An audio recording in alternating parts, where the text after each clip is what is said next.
Sa gipagawas nga bag-ong disenyo sa 1,000 peso bill sa Bangko Sentral ng Pilipinas kon BSP, daghan na medayeg o mibilib ni ini. Tingyuha sa BSP nga mahatagan og pagtagad ang pagpanalipod sa mga Philippine Eagle human na matikdan ang pagkunhod sa populasyon ni ini. Apan daghan ang nakuryoso kung kinsa ang napaluyo sa maong hulagway nga daw napakita sa kaisog sa agila nga nagsimulo usab sa batasan natong mga Pinoy. Siya si Captain Floyd Pison Bermejo, usa ka licensed pilot ug usa-usab ka wildlife photographer, lumad nga taga Sipalay City sa Negros Occidental. Sayran tang istorya luyo sa hulagway ni Captain Bermejo dinhilang sa GMA Regional TV Live. Karong buntaga mga kapuso, maila-ila nato kining wildlife photographer luyo sa iconic nga hulagway sa Philippine Eagle nga atong makita sa 1,000 peso bill. So maabot Floyd Pison Bermejo. Mayong buntag og maupay na aga, sir. Welcome sa GMA Regional TV Live. Pakigreet sa atong mga kapuso this morning. Mayong buntag kanyang tanan, maupay na naaga pod sa inyong tanan. Daghang salamat, sir, for joining us. First up, may we know kung kinsa man si Floyd gawa sa iyang pagka-wildlife photographer. Kuan ang akong trabaho po, kaning piloto ko, gikan ko sa Negros, pero drin ako kapuyo sa Laguna karon. Dugay ko diya sa Cebu, sa Dumaguete mo nang kabalo ko mong Bisaya. So Kanya, a father of one. Wow. Married and a father of one kid. Family man. Sir, nga nung nainganyo man ka, Sir Floyd, nga musud sa wildlife photography gawa sa imong karera pagkapiloto, kinsa may naka-impluwensya nimo? Kuan man god kaning sa una mo nang istorya nako sa kan mga past interview nga nag-hunt me before for food. Unya pero naundang nami kay dili maayo. Unya kaning karon nami kabalo nga bawal di ay bawal siya sa wildlife, di siya pwede sa Wildlife Act. So then luoy pod. So mo na nga wala namin nag-hunt. Then pag nag-try ko other genres of photography like portrait and landscape, pero murag diri ko na in love kay kaning ang tawag kaning kuan man gud siya mura pud kag hunting, kamang-kamang pud ka usahay. Nakuryoso lang ko, sir, for wildlife photographers like you, Sir Floyd. Of course, maadto ko sa usa ka lugar, di man ka mo paduol ani nga mga mananap kini mga wildlife. Mo distansya kag yun niya. How long pud imo kasagaran nga pag pinaabot ana, sir, una ka makakuha jud kanimo yung tag picture perfect nga moment nila? Kuan depende ra pod kay nay mga uban nga mga langgam nga kanang lisod sila kuhaan, so mo na mag-standby gid mi namin sa sulod sa hide, magtago mi diha kay isnindot man sila kuhaan gud kung kay sila. So ang pinakadugay na ko nga hulat nga langgam sa usa lang kadlaw mga 8 hours.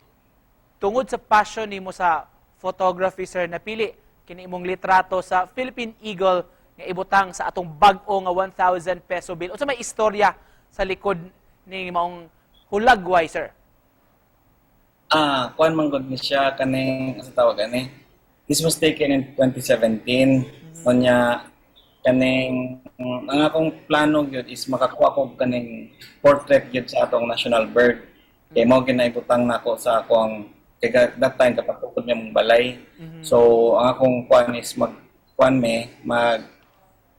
magbutang ko kanang dako nga frame para di sa balay. Then nagstorya mi sa akong amigo, mga kauban pod nako ang mga wildbird photographers.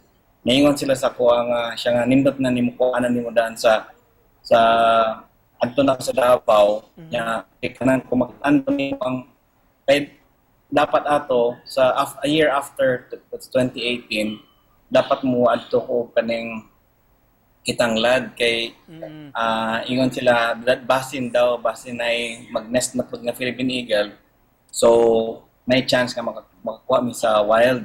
Unya ingon to migo na ako siya samtang wala pa nest karon adto na lang daan sa Philippine Eagle Center kay picture na dito kay aron ma-familiarize nimo imong ma-familiarize nimo ang imong self sa Philippine Eagle kay kung makit-an man nimo siya sa wild for the very first time, mas abstract kuno ka kay gwapo jud kuno kayo atong Philippine Eagle nindot jud kuno kayo. Pero before ko niadto dito nag-research ako, unsay makita nimo sa mga Google.